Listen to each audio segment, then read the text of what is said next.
Hey folks, this is Eric coming from Kansas again. Thought I'd give you a little update on our system here that's been operating for a few weeks now since we had the increase in battery capacity. Now we have a little over 12 kilowatt hours of nominal capacity, and got a note on here that says battery capacity is exhausted around, I thought it'd be exhausted around negative 450 to negative 470 amp hours here. But so far it's gotten down to 500 and a little bit below. I'm not sure if this meter is, if I've got it totally calibrated or not, but anyway, it's been working pretty well for us.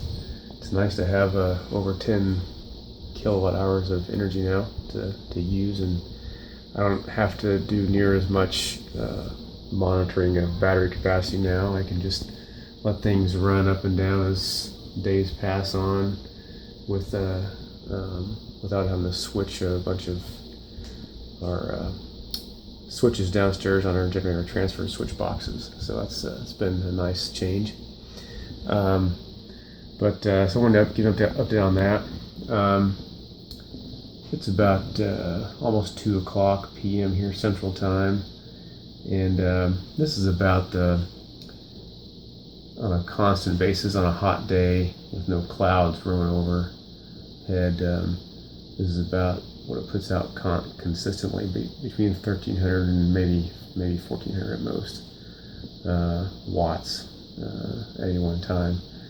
When the clouds roll over and it panels cool down a little bit and the sun peeks back out, it'll go up to, I've seen it go over 2,000 briefly, but that's briefly when the panels are nice and cool, or cooled off, I should say. So anyway, hope that helps understand what we've got to work with here.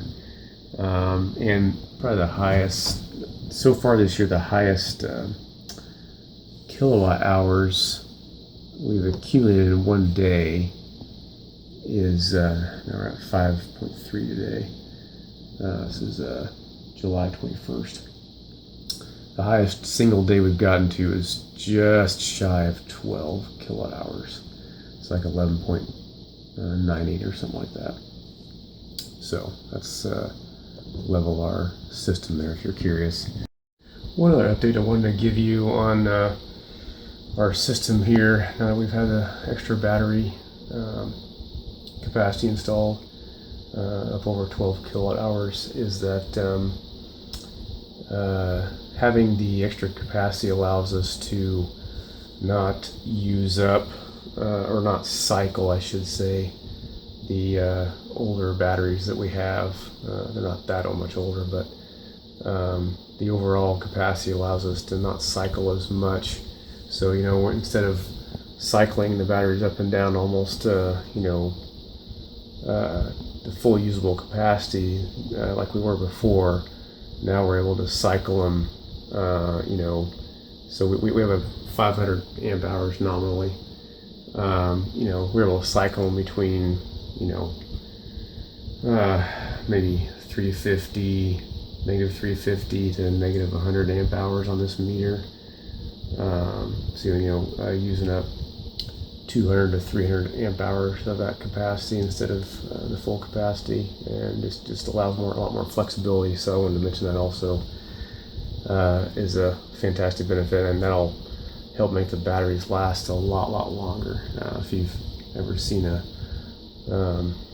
degradation curve for any lithium battery, let alone lithium iron phosphate, cycling them in less of a percentage of their full capacity allows their life expectancy to increase dramatically. So looking forward to see how long these hold out. So the Battleborns themselves have a 10-year warranty on them, so they're going to last 20 years at least with this kind of cycling, or probably more than that, before they really keel over, unless the BMS just does something strange. But anyway, I wanted to add that tidbit as well.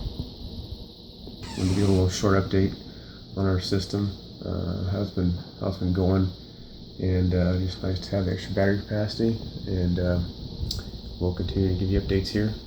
Stay tuned. Bye for now.